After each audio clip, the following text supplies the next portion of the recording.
முக்கியமான சில டாபிக்ஸை இந்த பதிவில் பார்க்க போகிறோம். முதல் டாபிக்கு மத்திய அரசு அதிரடி அறிவிப்பு அப்படிங்கிறது முதல் டாபிக்கு. என்னன்னா, பேங்க்ல ஃபர்ஸ்ட் டைம் லோன் கேட்டு அப்ரோச் பண்ணுறோம்ல, அவங்களுக்கு சிபில் ஸ்கோர் பார்க்க வேண்டிய அவசியம் கிடையாது, கட்டாயம் இல்லை, அங்கீகரிக்கப்பட்ட வழிகாட்டல்களை அடிப்படையாக கொண்டு கடன் வழங்கலாம் அப்படின்னு மத்திய அரசாங்கம் அதிரடியாக அறிவிச்சிருக்காங்க. இப்போ பேங்க்குக்கு நம்ம லோன் கேட்டு போகிறோம் அப்படின்னா சிபில் ஸ்கோர் என்ன அப்படின்னு செக் பண்ணுவாங்க. சிபில் ஸ்கோர் வந்து புவராக இருந்துச்சு அப்படின்னா லோன் கொடுக்க மாட்டாங்க. ஆனால் இப்போ சென்ட்ரல் கவர்மெண்ட் என்ன சொல்லியிருக்காங்க, ஃபஸ்ட்டு லோன் கேட்டு ஒருத்தர் போகிறாருன்னா அவருக்கு சிபில் ஸ்கோர் பார்க்க வேண்டிய கட்டாயம் இல்லை, இருக்கக்கூடிய ரூல்ஸ் அண்ட் ரெகுலேஷன்ஸை பார்த்து நீங்கள் வந்து கொடுத்துடலாம் அப்படின்னு சொல்லிட்டு இப்போ சென்ட்ரல் கவர்மெண்ட் அறிவிச்சிருக்காங்க. இது ஃபர்ஸ்ட் டாபிக். ரெண்டாவது டாபிக் என்ன பார்க்க போகிறோம், ஜீன் ஜோசப் அப்படிங்கிற கேரக்டர் கவர்னர் கிட்ட பட்டம் பெற மாட்டேன் அப்படின்னு சொன்னாங்களே, அவங்களுக்கு வழங்கப்பட்ட பட்டத்தை பறிமுதல் செய்யணும் அப்படின்னு ஏபிவிபி ஒரு பக்கத்து போராட்டம் நடத்திக்கிட்டு இருக்காங்க. துணைவேந்தரை சந்திச்சு அவங்களுக்கு வழங்கப்பட்ட பட்டத்தை பறிமுதல் செய்ய, அப்படி செய்யலைன்னா நாடு முழுவதும் இருக்கக்கூடிய ஏபிவிபி அமைப்பை சேர்ந்தவர்களை திரட்டி கொண்டு வந்து போராட்டம் நடத்துவோம் அப்படின்னு தமிழக ஏபிவிபி வந்து எச்சரிக்கை விட்டுருக்காங்க. இது ஒரு பக்கத்து. இன்னொரு பக்கத்து அண்ணாமலை என்ன பண்ணாரு, இவங்க ஜீன் ஜோசப் திமுக பிரமுகருடைய மனைவி. அந்த திமுக பிரமுகர் யாரு அப்படின்னா ராஜன்.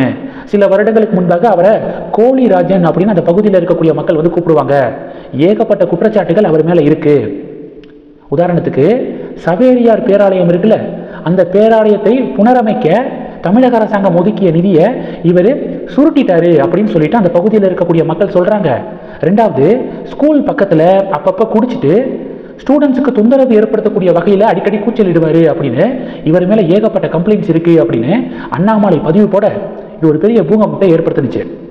இந்த சூழல்ல கன்னியாகுமரி மாவட்டம் முழுவதும், குறிப்பாக நாகர்கோவில் ரீஜியன்ல அண்ணாமலைக்கு நன்றி தெரிவித்து பல போஸ்டர்கள் ஒட்டப்பட்டிருக்கு. சிறுபான்மையின மக்கள் சார்பாக நெஞ்சார்ந்த நன்றி அண்ணாமலைக்கு. ராஜனை எக்ஸ்போஸ் பண்ணியிருக்கீங்க. 500 ஆண்டு பழமையான கோட்டாறு புனித சவேரியார் பேராலயத்தின் புனரமைப்பு பணிக்காக, சீரமைப்பு பணிக்காக தமிழக அரசாங்கம் ஒதுக்கிய நிதியில கிட்டத்தட்ட 3 கோடி ரூபாய் அளவுக்கு இவர் சுருட்டிட்டாரு. அதை எக்ஸ்போஸ் பண்ண அண்ணாமலைக்கு சிறுபான்மையின மக்கள் சார்பாக நெஞ்சார்ந்த நன்றி அப்படின்னு நாகர்கோவில் முழுவதும் போஸ்டர்கள் ஒட்டப்பட்டிருக்கு.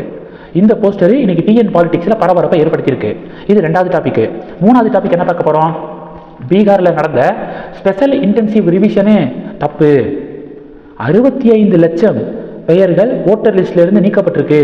இந்த 65 லட்சம் பேர் யாரு அப்படின்னா பிஜேபிக்கு எதிராக ஓட்டு போடக்கூடியவர்கள் அப்படின்னு சொல்லிட்டு ராகுல் காந்தி, ஸ்டாலின் எல்லாம் கொந்தளிச்சுட்டு இருந்தாங்க. ஆனா சுப்ரீம் கோர்ட்டுடைய உத்தரவுக்கு இணங்க எலெக்ஷன் கமிஷன் என்ன பண்ணியிருக்காங்கன்னா, அந்த 65 லட்சம் பேர்களுடைய டீட்டெயில்ஸை வெப்சைட்ல அஃபிஷியலா வந்து ரிலீஸ் பண்ணியிருக்காங்க.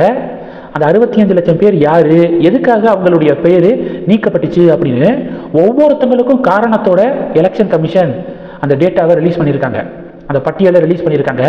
இதுல யாருக்காவது ஆட்சேபனை இருந்துச்சுன்னா நீங்க அப்ரோச் பண்ணலாம் எலெக்ஷன் கமிஷனை அப்படின்னும் கால் பண்ணியிருக்காங்க.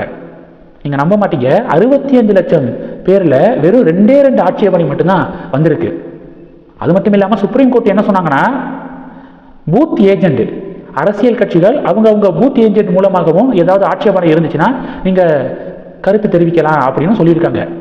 பூத் ஏஜென்ட் எவரும் போய் கருத்தெல்லாம் தெரிவிக்கல. முறைகேடு இருந்தால் தானே கருத்து தெரிவிக்கிறது. அந்த 65 லட்சம் பேர் யாரு அப்படின்னா செத்து போனவங்க, பல இடங்கள்ல பேரை ரிஜிஸ்டர் பண்ணவங்க, பெர்மனண்டா வேற இடத்துல குடியேறினவங்க, இவங்களுடைய பேரு தான். அதனால முன்னாடியே எலெக்ஷன் கமிஷன் சொன்னாங்க, எதிர்கட்சிகள்கிட்ட குற்றச்சாட்டு மட்டும்தான் இருக்கு, ஆதாரம் அவங்க கிட்ட இல்லை அப்படின்னு சொன்னது இப்ப நிரூபணமாயிருக்கு. இந்த டாபிக்ஸ் எல்லாத்தையும் பத்தி உங்களுடைய பார்வைகளை மறக்காம கமெண்ட் பண்ணுங்க. தொடர்ந்து கனெக்ட்ல இருங்க. அடுத்தடுத்து நிறைய பதிவுகளை பார்க்க போறோம். நம்ம சேனலுக்கு சப்போர்ட் பண்ணணும் அப்படின்னு ஆசைப்பட்டீங்கன்னா நான் பேசக்கூடிய வீடியோக்கு கீழே நன்றி அப்படிங்கிற ஆப்ஷன் இருக்கு, அதை கிளிக் பண்ணி உங்களால முடிந்த தொகையை சேனல் வளர்ச்சிக்காக கொடுத்து உதவி செய்யலாம்.